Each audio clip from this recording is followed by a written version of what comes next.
মধ্যপ্রাচ্যে আবারও তীব্র উত্তেজনা। কূটনৈতিক ভাষা, সামরিক শক্তি আর রাজনৈতিক চাপের জটিল খেলায় তৈরি হয়েছে এক অনিশ্চিত পরিস্থিতি। ইরান, ইসরায়েল এবং যুক্তরাষ্ট্রকে ঘিরে তৈরি এই সংকট এখন আন্তর্জাতিক রাজনীতির সবচেয়ে আলোচিত ইস্যুতে পরিণত হয়েছে। বিশ্লেষকদের মতে সাম্প্রতিক ঘটনা প্রবাহ কেবল সামরিক প্রস্তুতির ইঙ্গিত নয়, বরং এটি একটি বড় ধরনের কৌশলগত শক্তি প্রদর্শন। গত সপ্তাহে ইসরায়েলের প্রধানমন্ত্রী বেনিয়ামিন নেতানিয়াহু ওয়াশিংটন সফর করেন। এই সফরের মূল লক্ষ্য ছিল যুক্তরাষ্ট্রকে ইরানের ওপর আরও কঠোর চাপ প্রয়োগে রাজি করানো। ইসরায়েলের দাবি স্পষ্ট।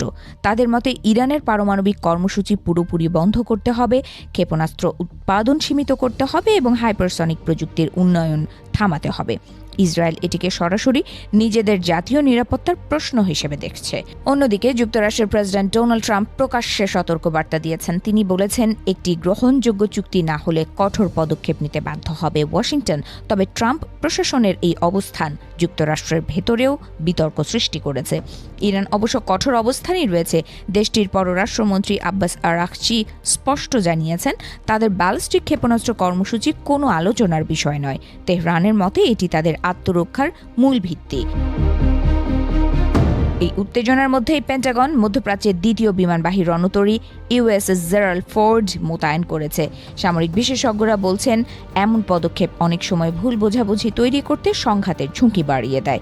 এদিকে মার্কিন পররাষ্ট্রমন্ত্রী মার্কো রুবিও বলেছেন, অর্থবহ চুক্তির জন্য ইরানকে ক্ষেপণাস্ত্র কর্মসূচি সীমিত করতে হবে এবং আঞ্চলিক মিলিশিয়াদের সহায়তা বন্ধ করতে হবে। রাজনৈতিক বিশ্লেষকদের মতে বর্তমান পরিস্থিতি মূলত একটি কৌশলগত অচলাবস্থা। কেউই পিছু হটতে চাইছে না।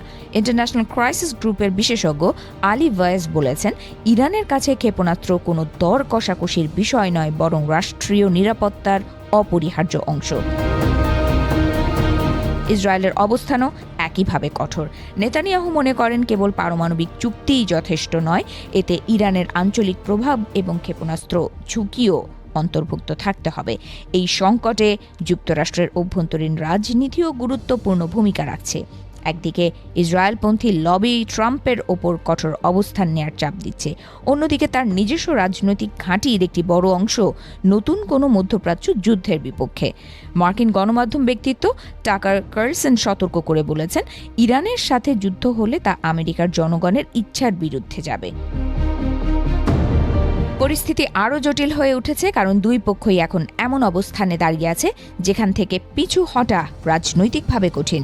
সামরিক শক্তি প্রদর্শনের পাশাপাশি কূটনৈতিক প্রচেষ্টাও চলছে সমান তালে। বিশ্বের নজর এখন জেনেভায় অনুষ্ঠিত নতুন দফার আলোচনার দিকে। সেখানে যুক্তরাষ্ট্র ও ইরানের প্রতিনিধিরা মুখোমুখি বসবেন। প্রশ্ন একটাই, এই আলোচনায় কি উত্তেজনা কমবে নাকি মধ্যপ্রাচ্য আরও বড় সংঘাতের দিকে এগোবে?